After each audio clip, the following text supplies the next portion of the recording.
Hey everyone, welcome back to my YouTube channel. So कैसे हो आप लोग और कैसी चल रही है आप लोगों की preparation. So after so long we have met और काफ़ी टाइम से वीडियो अपलोड नहीं कर पा रही थी। रीज़न ये है कि टाइम नहीं मिलता कभी कभी, और पिछले 3-4 दिन से मेरी तबीयत भी ठीक नहीं थी, क्योंकि पता नहीं मेरे लेफ़्ट लेग में क्या हो गया था।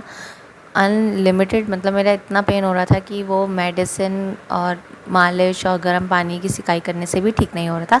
Now I am feeling better. May be नज़र वज़र का कोई वो था, बट ठीक है, अब बेटर हूँ।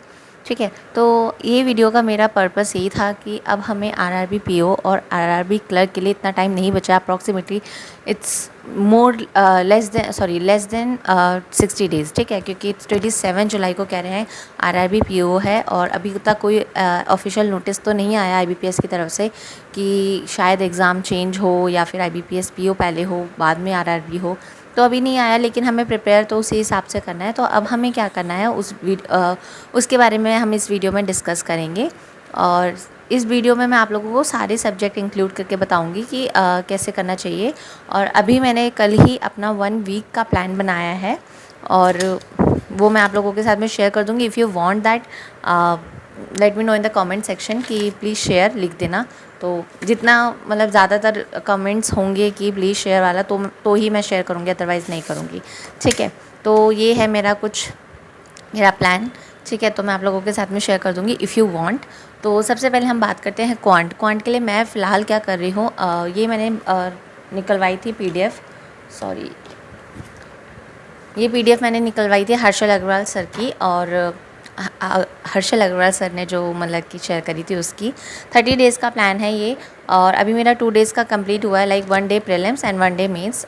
क्योंकि मैंने अपने 1 वीक के प्लान में रखा है कि मैं चेकलिस्ट भी आशीष अरोड़ा सर की करूँगी, तो मैं साइमल्टेनियसली लेकर चलूँगी कि ये भी करना है ये भी करना है। तो अभी देखते हैं कितना मैक्सिमम मैं कवर कर पाऊँगी। ठीक है, क्वांट के लिए मैं प्रीलिम्स के लिए यही कर रही हूँ, और मेंस के लिए मैंने सोचा है कि अब लेटेस्ट वाली जितनी भी मैं पुरानी तो नहीं देखूँगी ज़्यादा, लेकिन लेटेस्ट वाली जितनी भी मेंस की क्लासेस होंगी क्वांट के लिए वो मैं ज़रूर देखूँगी, so that I get the clarity of the concept. ठीक है, एम आई राइट? हाँ, क्लैरिटी ऑफ द कंसेप्ट। कभी कभी क्या होता है कि आपका दिमाग ज़्यादा तेज़ प्रोसेस करता है आपके मतलब कि मुँह से, तो कभी कभी ऊपर नीचे फंबल हो जाता है। ठीक है, तो क्वांट के लिए मैं यही कर रही हूँ। और आज मैं एक डीआई लगा रही थी चेकलिस्ट की, दैट वाज 97 चेकलिस्ट। ठीक है, तो मैंने उसमें से रॉन्ग नंबर सीरीज़ करा फर्स्टली, एंड सेकेंडली मैंने अर्थमेटिक के क्वेश्चंस करे, and then I have done the DI and caselet. ठीक है, तो जब मैं डीआई करी थी तो जो सेकंड डीआई थी मतलब परसेंटेज निकालने वाला था, उसमें मैं 31.25% पे अटक गई पहले तो, एंड देन आफ्टर मैं उस पर अटक गई जब क्वेश्चन लिखा हुआ था कुछ परसेंटेज से रिलेटेड था, तो वहाँ फंस गई। तो मतलब क्या होता है कि जब आपका कंसेप्ट कितना भी क्लियर हो, कितनी भी आपको क्लैरिटी हो, बट कभी कभी ऐसा होता है कि आपके साथ में चीज़ें अच्छी नहीं होती। यही चीज़ हमारे साथ में एग्ज़ाम में हो जाती है कि कभी हमारा दिन अच्छा नहीं हुआ, या उस टाइम पे एक पर्टिकुलर चीज़ हमें स्ट्राइक नहीं होती है, तब हम लोग फंस जाते हैं और क्वेश्चन रह जाता है। तो उसके लिए क्या करना है, आपको मैक्स टू मैक्स प्रैक्टिस करनी है क्वांट के लिए। इफ़ यू थिंक कि हम लोग बगैर क्वांट को करे हुए हम पेपर निकाल लेंगे, ऐसा नहीं होता। और बहुत ज़रूरी है क्वांट को कवर करना, क्योंकि आप देखोगे कि स्पीड मैथ्स और अर्थमेटिक के कुछ टॉपिक सेम होती है। अर्थमेटिक में सिर्फ इतना हो जाता है कि वो थोड़ा मतलब लाइनर के फॉर्म में आ जाता है, अदरवाइज़ मतलब कि वर्ड्स के फॉर्म में, और स्पीड मैथ्स नॉर्मली होती है। तो बहुत सारी चीज़ें हैं जो सिमिलर होती है, तो क्वांट को आप नेग्लेक्ट नहीं कर सकते हो। You have to done as much you can, क्योंकि हमें नहीं पता एग्ज़ाम कैसा आएगा, तो अपनी तरफ से बेस्ट लेकर चलो कि हमें एग्ज़ाम की तैयारी उस हिसाब से करनी है। ठीक है, मैं देखो यार वही बता रही हूँ जो मुझे पता है और जो मैं कर रही हूँ, बिकॉज़ मैं कुछ ऐसा नहीं बता सकती और कुछ हवा में तीर भी नहीं मार सकती जो मुझे नहीं पता है, क्योंकि अपनी गहराई हर किसी को पता होती है कि इंसान कितना नीचे है और कितना ऊपर है। तो उस हिसाब से मैं अपने हिसाब से आप लोगों को अपना बेस्ट बता रही हूँ। मेंस के लिए मैंने आप लोगों को बताया कि मैं लेटेस्ट की जितनी भी मेंस की अब क्वांट की क्लास आएंगी मैं वो करूँगी। इफ़ इन केस कि मेरे को ऐसा लगता है कि मेरे को मेंस का ये वाला कंसेप्ट क्लियर करना है, तो I will go to the basic. Okay, so पता नहीं मेरे साथ में ऐसा जनरली क्यों होता है, whenever I shoot the video कोई ना कोई पीछे से मतलब कि गली में से निकलते हैं और चिल्लाते हुए निकलते हैं, पता नहीं क्यों।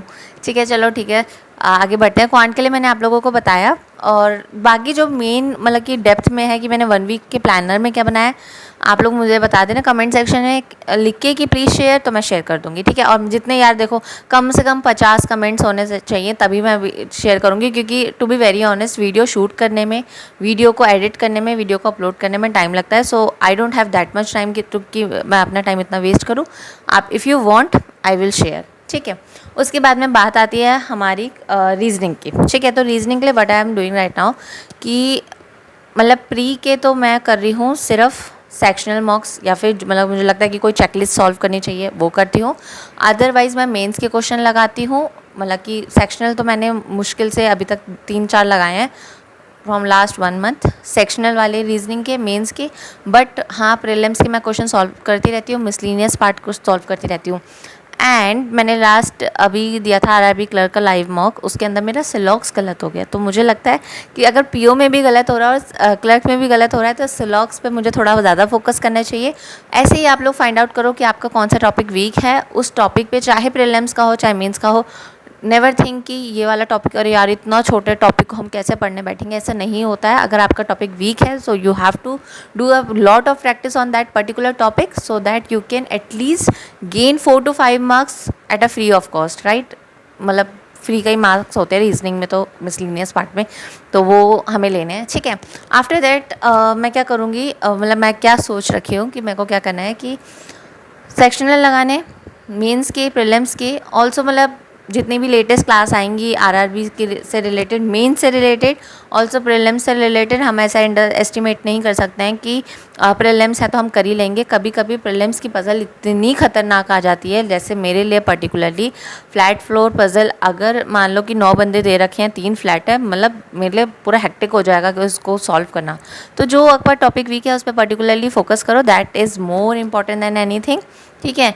उसके बाद में हम बात करते हैं इंग्लिश की। इंग्लिश के लिए मैंने क्या सोचा है कि अभी इंग्लिश के लिए मैं वरुण सर की लाइव क्लास चल रही है, अब तक मैंने 2 देखी है, टू बी वेरी ऑनेस्ट मैंने इतनी ज़्यादा नहीं देखी है, बट मैं कोशिश करूँगी कि मेरे को अच्छे से करनी है क्लासेस। और आपको क्या करना है, if you have a clarity of 120 grammar rules then it's okay, otherwise do and just firstly उसको कंप्लीट करो 120 ग्रामर रूल्स को। आफ्टर दैट आप लोग क्वेश्चंस पे सॉल्व स्विच करो। एंड निमिषा बंसल मैम की पीडीएफ्स आती हैं प्रीलिम्स की, मेंस की, लाइक चेकलिस्ट टाइप की, उनके टेलीग्राम चैनल पे आप लोग वहाँ से जाके प्रैक्टिस कर सकते हो। ऑल्सो अड्डा पे बहुत सारी फ्री ऑफ कॉस्ट आपको मतलब कि क्विजेस मिल जाएंगी इंग्लिश की पर्टिकुलरली, आप लोग वो भी कर सकते हो।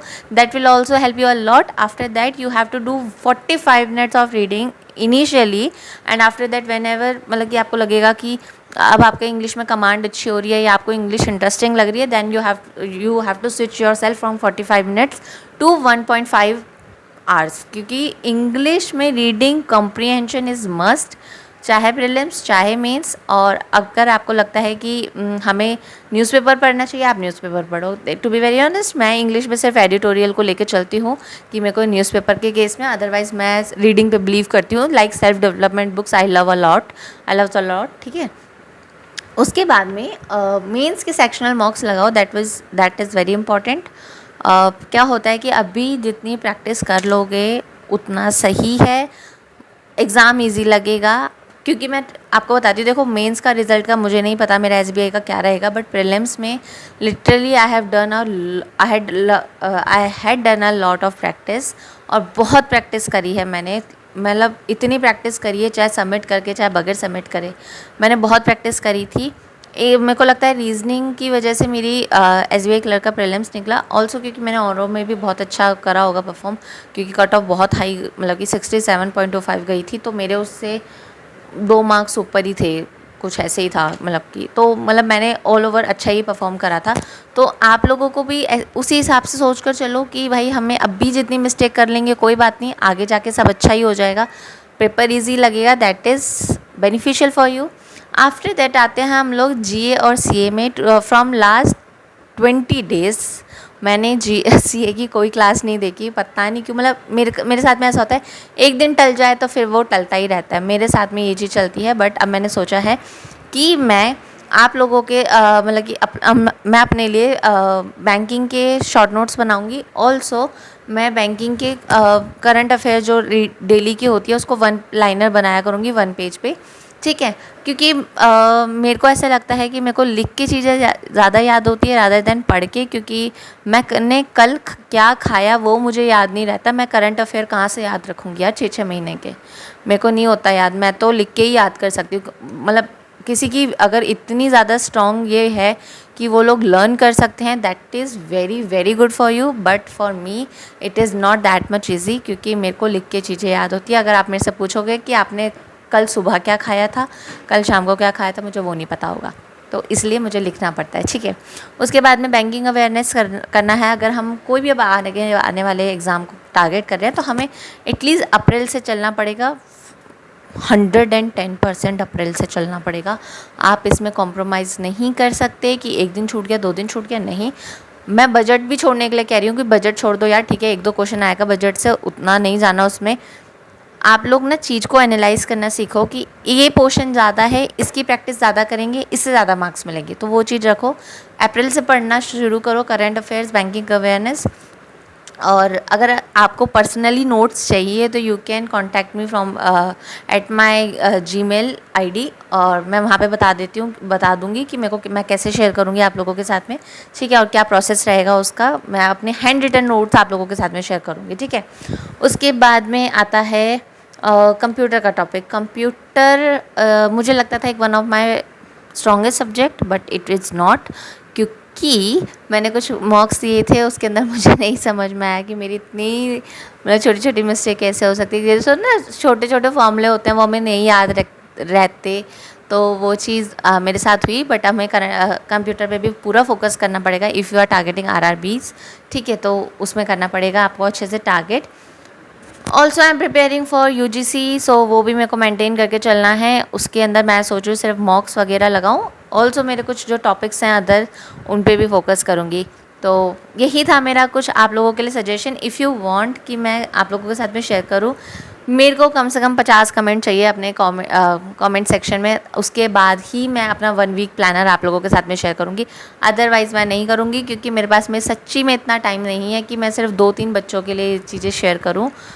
बहुत मेहनत लगती है यार अपनी चीज़ें बनाने में और फिर उसको शेयर करने में, फिर उसकी वीडियो बनाओ, शूट करो, उसको एडिट करो, अपलोड करो, बहुत टाइम लगता है। इसी वजह से मैं लास्ट 5 दिन से नहीं कर पा रही थी, लेकिन मुझे पता है आप लोग मुझे सपोर्ट करते हो, इसलिए if you want please comment section में जाके इतना ही लिखना है, प्लीज़ शेयर, और मैं फिर कर दूँगी। ठीक है, तो मिलते हैं हम नेक्स्ट वीडियो में, जब तक के लिए take care and bye bye.